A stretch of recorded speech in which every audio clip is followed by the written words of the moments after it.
Today we're going to be looking at the Line 6 Podgo in the global EQ settings within the pedal. This is going to be a very quick overview of what the global settings options are. This video may be perfect for those who don't have the Podgo quite yet and are just curious on what it actually looks like and what settings you have. I'm going to include the manual in the description below so you can go a little bit more in depth. But for right now, let's dive right in. So whatever screen you're on, whether it's on your board, you're in your mode, whatever, all you gotta do is just press these two page buttons together. And you're gonna have a few different options. Global EQ is a simple EQ setting. Whatever you change here, it's gonna take effect on all of your presets. But we're not gonna worry about that right now. We're gonna go global EQs. You have a few different pages. You don't have as many options as you would on a Helix, but you still have quite a bit. We're gonna look at the ins and outs right now. First option, you have a guitar in pad. So if you have a guitar or a bass that has active or loud pickups, you can mess around with that. Next, you have a main out level.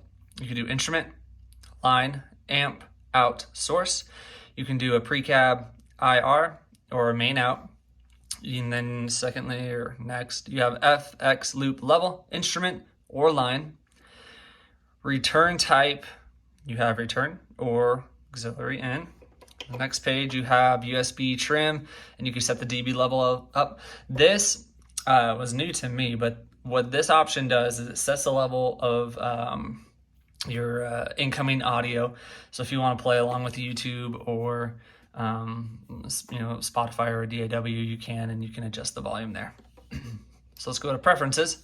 I don't have many options here, but you have a link amp cab. You can turn that on or off. Snapshot edits. You can do discard or recall. What I like about this is if I use snapshots for mostly anything I ever use for the Podgo. If I want to make an edit to a snapshot and I'm afraid I'm going to ruin what I'm doing, you can set it to discard and it's not going to save it, or you can do recall and it'll recall your old one. And you can mess around with that. But there's more settings that I'll put in the description that you can see specifically what they do.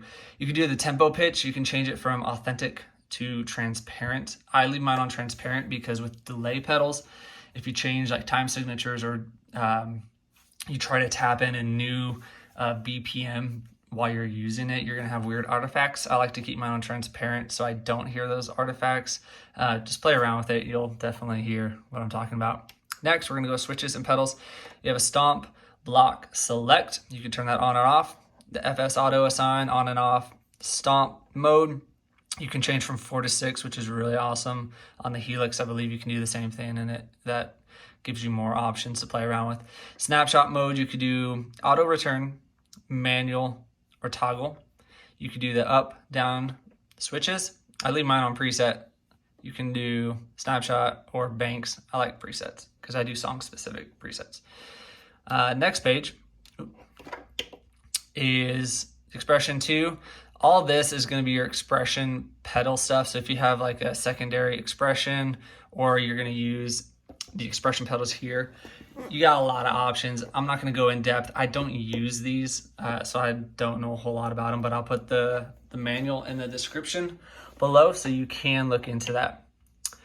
Next, you can do the switches, LEDs. You can do on, off. You can dim them if you want them to be darker. You don't want these lights to be bright. You can change all that. Tap display. You can do off, LED flash, tempo panel, or LED plus panel. You can play around with that. Let's go to Midi. You have your Midi channel. You got 1 through 16 and then Omni. I don't do a whole lot with the Midi here, so I'm just gonna run through this really quick because I don't use all of this. You can see the different options. You can do on and off preset. You can do tempo select, snapshot, and all that. You can do your BPM to change the BPM for you with the tempo and stuff like that. I do prefer to put the tempo select on preset, so that way whatever preset I'm building in, and if I use snapshots within my presets, my BPM is all going to be the same. So it just makes life easier, so I don't have to go into each snapshot and change the BPM to whatever the BPM of the song I'm working in is. So that is it. If you guys have any questions, please leave them in the comments. I will do my best to reach out, answer any of them. I know I kind of went really fast over this, but I didn't want to spend too much time going over these, just giving you a basic overview of what the global settings look like. Thanks for watching my video. I'll see you guys next time.